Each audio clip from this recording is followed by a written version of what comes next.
Welcome to the Hot Mess Hacienda, where it's chaos in the back and healing in the front. I'm Antibiotics, and it's time to fill today's emotional prescription. So some people are going to notice you're not around anymore, and they're going to start acting confused. They're going to wonder why you're quieter, why you don't join in like you used to, why you don't show up the way you did before.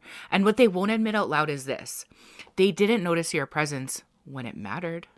They only noticed your absence when it inconveniences them. Because for a long time, you weren't a person to them. You were a role. You were the one who showed up, the one who kept the vibe afloat, the one who offered ideas, the one who tried to make it work, the one who still cared, even when it wasn't being returned. And at some point, your body catches up. Your nervous system learns the pattern. The tension hits before the conversation even starts. Your chest tightens when certain people enter a room. You want to leave before anything bad even happens. And that's when you realize this isn't friendship. This is a stress response. So you leave.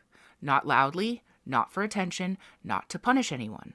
You leave because you're tired of paying emotional taxes for access to spaces that never valued you. And leaving doesn't feel like heartbreak. It feels like relief. Because here's the truth. Access is not a right. Access is not automatic. Access is earned. And just because people had access to you once doesn't mean they are entitled to you forever. Some people only like you when you're convenient. Some people only like you when you're useful. And some people only like you when you're quiet enough to be easy to keep. But the moment you take up space, the moment you stop tolerating disrespect, the moment you stop shrinking to fit the room, they call you different. But you're not different.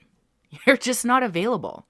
You're not cold, you're selective. You're not mean, you're safe now, and you're not cutting people off. You're cutting off the drain on your body. And I need you to hear this clearly. If someone only shows up when you're entertaining, but disappears when you're building, they were never your people. They were just an audience. And you're not performing anymore. You're not giving backstage passes to people who treated your presence like background noise. You're not explaining yourself to people who never tried to understand you. You don't owe closure to people who benefited from your silence. So if they see you glowing now and they wonder why they can't reach you the way they used to, let them wonder.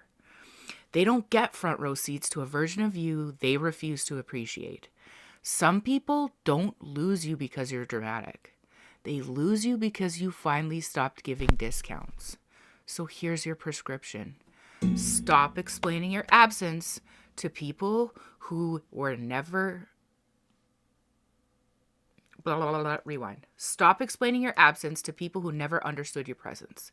People who were dedicated to misunderstanding you. You didn't disappear. You stopped being available to anyone who treated you like an option. Let it be quiet. Let it be clean. Let it be final. So if they see you thriving now and suddenly they're curious, no. They don't get to remember you when you're shiny. They don't get to support you after they ignored you. They don't get to watch the comeback when they couldn't even clap at the beginning. Because some people didn't lose you, they spent you. And you finally stopped being a free resource. So let them wonder. Let them check. Let them scroll. They can watch from the lobby. They're not getting backstage again. Access revoked. Full stop. If you're still listening, I appreciate you more than you know.